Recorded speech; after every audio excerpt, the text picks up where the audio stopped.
નમસ્કાર મિત્રો, Vidya Mandir study online ક્લાસમાં આપનું હાર્દિક સ્વાગત. આપણે આગળના વિડીયોમાં આરટીઈ એક્ટ 2009 પ્રકરણ 2 જોયા હતા, જેમાં આપણે કુલ ટોટલ 3 કલમો જોઈ હતી. જેમાં કલમ નંબર 3 મફત અને ફરજિયાત શિક્ષણ અંગે બાળકનો હક, કલમ નંબર 4 તો કે પ્રવેશ ન અપાયેલ અથવા જેમણે પ્રાથમિક શિક્ષણ પૂરું ન કર્યું હોય તેવા બાળકો માટે ખાસ જોગવાઈ એટલે કે એસટીપી ની વાત આપણે કરી હતી. અને ત્યારબાદ કલમ નંબર 5 તો કે બીજી શાળામાં બદલી મેળવવાનો હક એટલે કે શાળા ચેન્જ કરવા માટેનો હક. તો કે બાળક શાળા છે બદલે ક્યારે, તો કે 2 કારણોસર બદલે છે. એક તો એ પોતે 1 થી 5 ધોરણ પ્રાથમિક શિક્ષણની સ્કૂલ હોય તો 1 થી 5 ધોરણની સ્કૂલ પૂર્ણ થતા 6, 7 અને 8 નું શિક્ષણ લેવા માટે બીજી સ્કૂલમાં જાય છે. અને બીજું કારણ એવું હોય છે, ધારો કે બાળક છે એના માતા પિતા સાથે સ્થળાંતર થાય ત્યારે પણ એમને સ્કૂલ બદલે છે. તો આપણે આની વાત કરી હતી. આગળના પ્રકરણ 3 માં આપણે કુલ ટોટલ 6 કલમો છે, એમાંથી આપણે કુલ 3 કલમોની વાત કરીશું. તો જોઈએ પ્રકરણ 3. તો પ્રકરણ 3 નું નામ છે યોગ્ય સરકાર, સ્થાનિક સત્તાતંત્ર અને માતા પિતાની ફરજો. એમાં કુલ 6 કલમો છે અને કલમ નંબર ક્યાંથી, તો કે 6 થી 11 સુધી રહેશે. તો આપણે સૌપ્રથમ જોઈએ કલમ નંબર 6. કલમ નંબર 6 શું છે, તો કે શાળા સ્થાપવા માટે યોગ્ય સરકાર અને સ્થાનિક સત્તાતંત્રોની ફરજો. તો કે એ શું કરશે, તો કે અધિનિયમની શરૂઆતથી 3 વર્ષની અંદર શાળા સ્થાપશે. અધિનિયમ એટલે તો કે આ આરટીઈ એક્ટ 2009 ની જોગવાઈનો અમલ કરવા જ્યારથી આવ્યો ત્યારથી 3 વર્ષની અંદર આવી શાળા સ્થપાઈ ન હોય તેવા વિસ્તારમાં અથવા નજીકની મર્યાદાની અંદર યોગ્ય સરકાર અથવા સ્થાનિક સત્તા અધિકારી શાળા સ્થાપશે. હવે શાળા કેવી રીતે સ્થાપશે, તો કે નજીકના વિસ્તારમાં એને માટે એમને કિલોમીટર છે એ નક્કી કરેલા હશે. તો આપણે જોઈએ ક્રમશઃ કે કઈ રીતે એમના કેટલા અંતરમાં શાળા સ્થાપવી. તો કે પહેલું છે ધોરણ 1 થી 5, તો કે 1 કિલોમીટરના અંતર શાળા હોવી જોઈએ. ત્યારબાદ ધોરણ 6 થી 8 3 કિલોમીટરના અંતર સુધી શાળા હોવી જોઈએ. અને ધોરણ 9 થી 10 તો કે 5 કિલોમીટર સુધીના અંતરે શાળા હોવી જોઈએ. અને ત્યારબાદ છે ધોરણ 11 થી 12 તો કે 7 થી 10 કિલોમીટરના અંતર સુધી શાળા હોવી જોઈએ. જો આને યાદ રાખવા માટે આપણે શું કરવાનું છે, તો કે 1 થી 5 માં એકી સંખ્યા લેવાની, પછી 6 થી 8 માં 3, 9 થી 10 માં 5 અને 11 થી 12 માં 7 અને પાછળ 7 થી 10 કિલોમીટર સુધી હોવી જોઈએ. હવે આપણે વાત કરીશું કલમ નંબર 7, તો કે નાણાકીય અને બીજી જવાબદારીઓનું વિભાજન. હવે એમાં જોઈએ પોઈન્ટ, એની ખૂબ જ આઈએમપી છે અને આની અંદર 6 પોઈન્ટ આવે છે. એમાં પહેલો પોઈન્ટ છે આપણે સહવર્તી જવાબદારી રહેશે. હવે સહવર્તી જવાબદારી એટલે શું, તો કે આ અધિનિયમની જોગવાઈઓનો અમલ માટે નાણાં પૂરા પાડવાની કેન્દ્ર સરકાર અને રાજ્ય સરકાર બંનેની જવાબદારી રહેશે. આ પોઈન્ટ નંબર 1. પેટા કલમ 7 નો 1 છે, તો કે સહવર્તી જવાબદારી કેન્દ્ર સરકાર અને રાજ્ય સરકાર બંને છે નાણાં પૂરા પાડશે. હવે એના પછી છે પોઈન્ટ નંબર 2, તો કે મૂડી અને આવર્તક ખર્ચનો અંદાજ કેન્દ્ર સરકાર તૈયાર કરશે. એટલે કે જે ખર્ચો થશે તેની જે અંદાજ હશે તે ડાયરેક્ટ કેન્દ્ર સરકાર જ તૈયાર કરશે. જો આવો પ્રશ્ન પૂછાય કે મૂડી અને આવર્તક ખર્ચના અંદાજ કોણ કાઢશે, તો આમાં રાજ્ય સરકાર નહીં પરંતુ કેન્દ્ર સરકાર આવશે. ત્યારબાદ પોઈન્ટ નંબર 3, તો કે નક્કી કરવામાં આવે તેટલી ખર્ચની ટકાવારી મહેસૂલની સહાય ગ્રાન્ટ તરીકે રાજ્ય સરકારોને પૂરી પાડશે.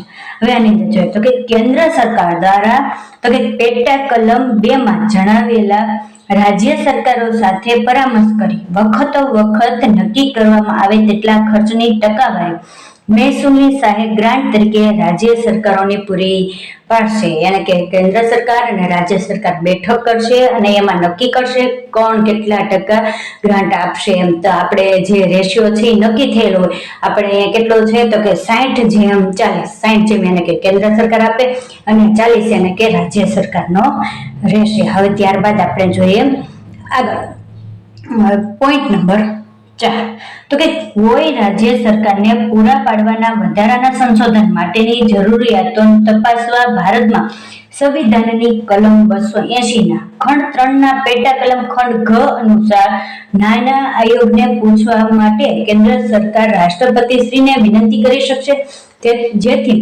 અધિનિયમની જોગવાઈઓના અમલ કરવા યુક્ત રાજ્ય સરકાર નાણાં પોતાના હિસ્સાનો જોગવાઈ કરી શકે છે.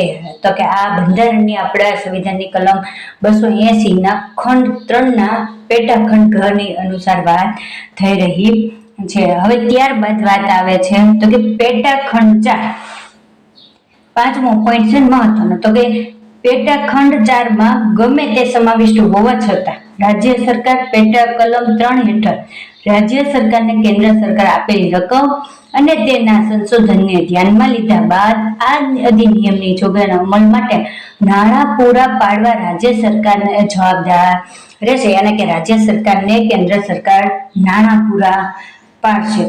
હવે પોઈન્ટ છે 6. હવે છઠ્ઠા પોઈન્ટમાં શું છે તો કે કેન્દ્ર સરકાર.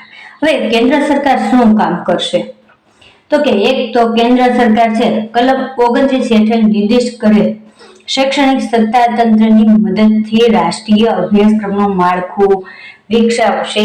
અને કે શું કરશે, NCA અભ્યાસક્રમ આપણો નક્કી કરશે, નેશનલ કરિક્યુલમ ફ્રેમવર્ક આપણો નક્કી કરશે. ત્યારબાદ છે શિક્ષકોની તાલીમ. તો કે શિક્ષકોની તાલીમ માટેના ધોરણો વિકસાવશે અને તેનો અમલ કરવાનું કાર્ય કેન્દ્ર સરકાર કરશે. ત્યારબાદ તો કે રાજ્ય સરકારને ટેકનિકલ સહાય અને સંશોધન પૂરા પાડશે. એને કે નવીનતા, સંશોધન અને આયોજન અને કાર્યક્ષમતા ઘડતરને પ્રોત્સાહન આપવા માટે રાજ્ય સરકારને શું કરશે, સહાય પૂરી પાડશે. એને કે ટેકનિકલ સહાય અથવા સંશોધનો પૂરા પાડશે. હવે જોઈએ આપણે આગળ કલમ નંબર 8. જો પ્રકરણનું નામ જ છે તો કે યોગ્ય સરકાર, સ્થાનિક સત્તાતંત્ર અને માતા પિતાની ફરજો. એમાંથી સૌથી પહેલો શબ્દ લઈ લેવાનો તો કે યોગ્ય સરકાર અને યોગ્ય સરકારની ફરજો. હવે એની ફરજો કઈ રહેશે તો કે દરેક બાળકને મફત અને ફરજિયાત પ્રાથમિક શિક્ષણ પૂરું પાડવું પડશે, પરંતુ બાળકને યથાપ્રસંગે તેના માતા પિતા અથવા વાલીએ યોગ્ય સરકાર અથવા સ્થાનિક સત્તાતંત્રને પ્રત્યક્ષ કે પરોક્ષ રીતે સારા એવા નાણાં પૂરા પાડ્યા હોય અથવા સ્થાપેલી માલિકીની નિયંત્રિત કરેલી શાળામાં પ્રવેશ અપાવ્યો હોય, ત્યારે યથાપ્રસંગે આવા બાળક અથવા આવા માતા પિતા વાલી આવી બીજી શાળામાં બાળકના પ્રાથમિક શિક્ષણ અંગે કરેલા ખર્ચની ભરપાઈ કરવા માટે દાવો કરી શકશે નહીં. હવે આનો પેટા છે ખ. તો કે કલમ 6 માં નિર્દિષ્ટ કર્યા મુજબ નજીકની શાળાની ઉપલબ્ધતા નિશ્ચિત કરશે. હવે આવશે ગ. ગ છે તો કે નબળા વર્ગમાં અને વંચિત જૂથના બાળકો સામે કોઈ પણ કારણોસર પ્રાથમિક શિક્ષણ મેળવવા અને પૂરું કરવા ભેદભાવ ન રખાય અથવા તેને અટકાવાય નહીં તે નિશ્ચિત કરવું.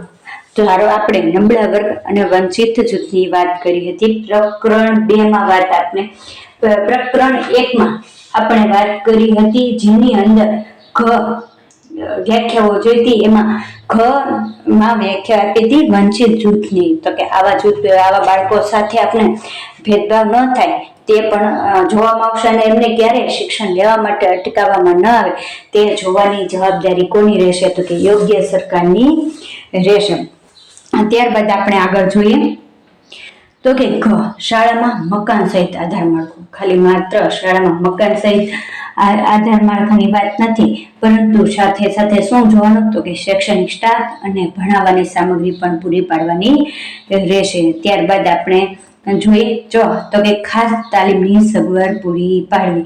જ્યારે આપણે પ્રકરણ 2 ની અંદર આની વાત કરી હતી કલમ 4 માં કે જે બાળક પ્રવેશ અપાયેલો નથી અથવા જેમણે પ્રાથમિક શિક્ષણ અધવચ્ચેથી છોડીને ફરીથી પાછો પ્રવેશ મેળવ્યો છે તેવા બાળકો માટે એસટીપી યાને કે સ્પેશિયલ ટ્રેનિંગ પ્રોગ્રામનો તેઓ આયોજન કરશે.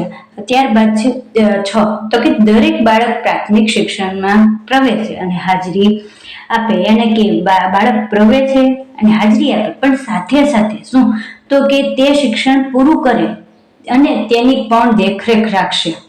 આ એક યોગ્ય સરકારની જવાબદારી રહે છે. હવે જોઈએ આપણે તો કે પ્રાથમિક શિક્ષણની સારી ગુણવત્તા નિશ્ચિત કરવી, યાને કે અનુસૂચિમાં નિર્દિષ્ટ કરેલા ધોરણો અને માપદંડને અનુરૂપ પ્રાથમિક શિક્ષણની સારી ગુણવત્તા નિશ્ચિત કરશે. આ કામ પણ કોનું રહેશે તો કે યોગ્ય સરકારનું રહેશે. ત્યારબાદ જોઈએ જો પ્રાથમિક શિક્ષણનો અભ્યાસક્રમ તો કે આ પ્રાથમિક શિક્ષણનો અભ્યાસક્રમ અને શિક્ષણના કાર્યક્રમ સમયસર નિયત કરશે. અને ત્યારબાદ આવે છે તો કે શિક્ષકો માટે તાલીમની સગવડ પૂરી પાડશે. અહીંયા આપણે કેટલી કલમ કુલ ટોટલ ભણ્યા તો કે 3 કલમો ભણ્યા. કયા પ્રકરણની?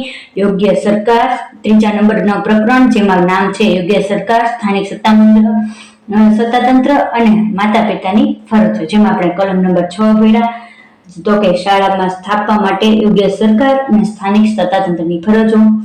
7મી કલમ કઈ હતી તો કે નાણાકીય અને બીજી જવાબદારીઓનું વિભાજન, તો કે નાણાકીય અને બીજી જવાબદારી છે એનું વિભાજન કોણ જવાબદાર રહેશે તો કે કેન્દ્ર સરકાર અને રાજ્ય સરકાર, યાને કે સહવર્તી જવાબદારી રહેશે.